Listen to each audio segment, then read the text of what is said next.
Jadi kalau Anda melihat sebagai penguak fakta dengan tuntutan 12 tahun dan fakta bahwa ia menjadi eksekutor, ini adalah bahasa bahasa dari jaksa ya, dia adalah eksekutor.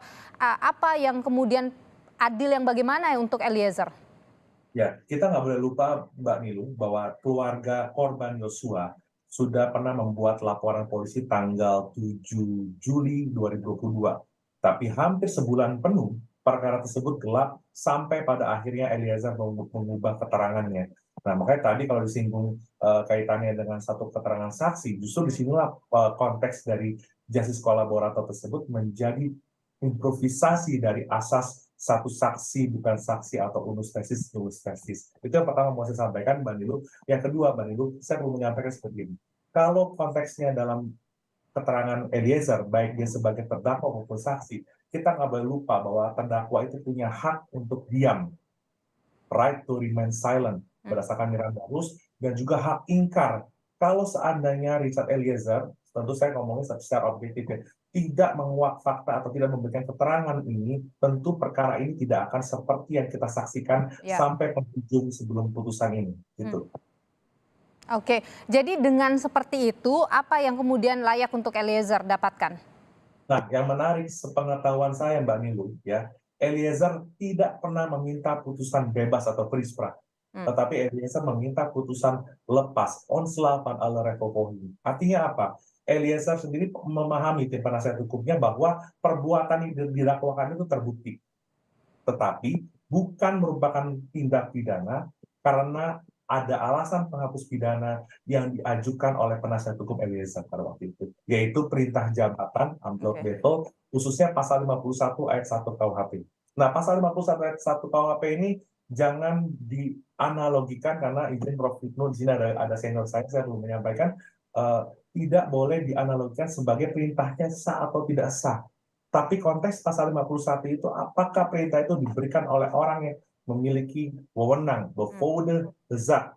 Nah, Oke. kalau kita lihat Pak Ferdy Sambo dalam hal ini dengan segala hormat merupakan atasan yang memiliki baik secara de facto maupun de jure hubungan hierarki atau chain of command serta pengendalian efektif seperti terjadi pada kepolisian dan kemiliteran. Demikian, Mbak Nilu. Oke. Jadi ini merupakan Jadi alasan penghapus jelas pidana yang itu adalah perintah diajukan. mau sah atau tidak sah dalam konteks dinas atau tidak dinas itu adalah tetap adalah perintah seorang atasan, begitu ya Bung Albert ya Ya, kalau menurut Anda?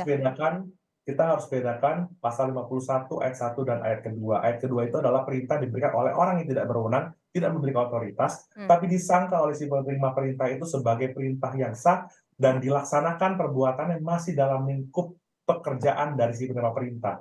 Nah, Oke. sedangkan pasal 51 ayat 1 KUHP sama sekali tidak membatasi perbuatan apa yang Oke. diperintahkan.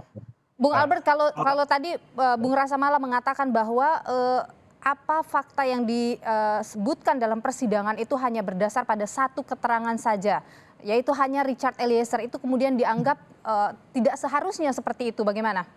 Nah, ini Mbak Nilu, kita nggak boleh lupa ada ketentuan di pasal 185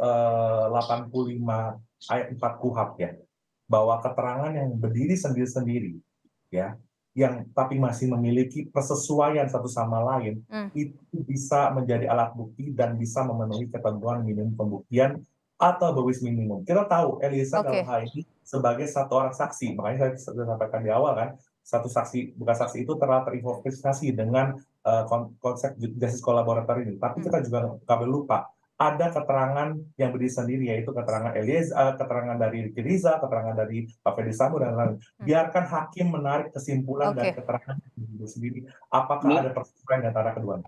Oke, biarkan hakim nanti Mungkin akan mungkin menentukan untuk berkesimpulan. Saya ke Prof. mung- Hipnu dulu. Prof. mungkin Hipnu. gini pertanyaannya, Mbak Nilu. Kalau tadi dibilang sama Albert berkesesuaian, dia berkesesuaian dengan yang mana? Karena Saya kita kasih yang contoh ya. sidang tidak menemukan kesesuaian satupun. Baik. Misalnya kalau dibilang dia menembak, Pak Ferdy Sambo menembak Joshua, itu keterangan Richard Eliezer. Siapa bukti mana yang menunjukkan bahwa itu berkesesuaian? Ya, saya coba jawab meskipun saya bukan penasihat hukum Eliezer nih. Sederhana aja nih, ya. Kalau Eliezer diperintah ya untuk entah itu hajar atau tembak Bang Rasa Mala, sedangkan Ricky ditawarkan setidak-tidaknya paling tidak. Bukan, pertanyaan saya sederhana tadi. Menyampaikan kondisi hanya Tadi contoh persesuaian. disampaikan, Tadi kan Richard bilang Samala minta saya kasih contoh. Saya kasih contoh Pak sedikit nih, Ferdi boleh dengar Sambo saya dulu nggak, menembak Samala? Joshua. Kalau Oke. Anda Bukti lagi mana yang bicara, sesuai saya dengan itu, dengar. sesuai Baik. keterangan Richard? Gitu. Kalau Oke. saya lagi bicara jelaskan, Anda nggak mau dengarkan itu gimana gitu. Saya kan Anda bertanya, Enggak, saya kasih contoh satu aja. karena singkat waktunya. Oke, Ya, Bung Rasa Mala, Bung Albert, Anda mau mengatakan apa soal apa yang disampaikan oleh Bung Rasa Mala tadi? Sederhana ya, kalau tadi Bang Rasa Mala meminta satu contoh, ya. Satu contoh gini, keterangan Eliezer itu kan dia dibilang diperintahkan untuk entah itu menembak atau menghajar gitu ya. Oke. Nah, ada persesuaian dengan keterangan Ricky Rizal ketika Ricky Rizal ditanya, kamu siap backup saya nggak kalau Oke, itu kesesuaiannya menurut Anda ya? Nah, hakim yang menilai, saya bilang. Oke, baik. Saya tahan sampai di sana. Saya ingin ke Prof. Hipnu. Prof. Hipnu, kalau Anda melihat soal bahwa ada yang tidak bersesuaian selama persidangan, keterangan yang diambil hanya melalui satu keterangan saja, secara logika hukumnya bagaimana sih Prof. Hipnu melihat ini? Fakta yang muncul dalam persidangan itu? Ini Mbak, memang dalam suatu pembuktian itu pelik ya. Sangat pelik. Makanya di dalam pembuktian pidana itu perlu tafsir-tafsir ilmu. Apakah tafsir teologi, atau tafsir luas, atau tafsir sempit. Nah, oleh karena itu, tentang persesuaian itu memang sekarang itu diartikan luas. Suatu bukti itu tidak harus apa yang ia lihat, ia alami sendiri. Perkembangan putusan Mahkamah Konstitusi menjadikan bahwa yang namanya de audito misalkan, saya nggak lihat praktek ya, ini Mas Albert sama Mas Rasa Mala ya. De audito itu mendengar dari orang lain, Mbak Nilo. Itu pun kalau memang bersesuaian mempunyai kekuatan bukti, ini perkembangan. Kalau dulu kan enggak. Lah, perkembangan pembuktian ini mudah-mudahan hakim juga akan melihat seperti apa yang terjadi dalam suatu kasus yang ada di persidangan. Karena nama suatu rangkaian suatu perbuatan memang tidak bisa seutuh benar seperti yang kita gambarkan. Apalagi kasus ini ada kasus dalam tanda petik sudah chaos duluan, sudah rusak duluan, sudah obstruction of justice duluan. Nah, oleh karena itu menyambungnya bagian dari suatu uraian tadi memang memerlukan suatu tafsir yang cukup serius sehingga di antara penuntut umum dan penasihat hukum harus satu pemikiran. Ya akhirnya kembali pada majelis, Mbak Nilo. Oke, memang wewenangnya ada di majelis hakim. Tapi kalau melihat kasus ini, apakah akan berat bagi hakim untuk memutus, mempertimbangkan apa yang paling tepat, apa yang paling adil nanti besok? Iya, tidak berat. Tidak berat ya? Tidak berat, karena peradilan kita Mbak Nilo, 4 unsur yang sudah dilalui sudah bagus semua. 1, unsur mendengar, terbuka untuk umum. Semua orang bisa melihat, ini satu luar biasa. Kemudian unsur tentang pembuktian, semua ilmu bukti dikeluarkan. Dari daktiloskopi forensik, kedokteran forensik, digital forensik, lie dokter forensik, psikologi forensik, semua hadir. Nah, ini mudah. Yang terakhir adalah yang ketiga pembelaan. Ini kita apresiasi, pembelaan Bang Rasa Mala itu hampir 1.000-2.000 halaman. Itu sesuatu yang luar biasa. Yang terakhir adalah independensi. Disinilah tanggung jawab majelis sejauh mana independensi. Apalagi kalau sekarang itu ada dengar suara miring-miring itulah. Makanya kemarin masyarakat mendekat sebagai bentuk menguatkan. Bukan intervensi, Pak.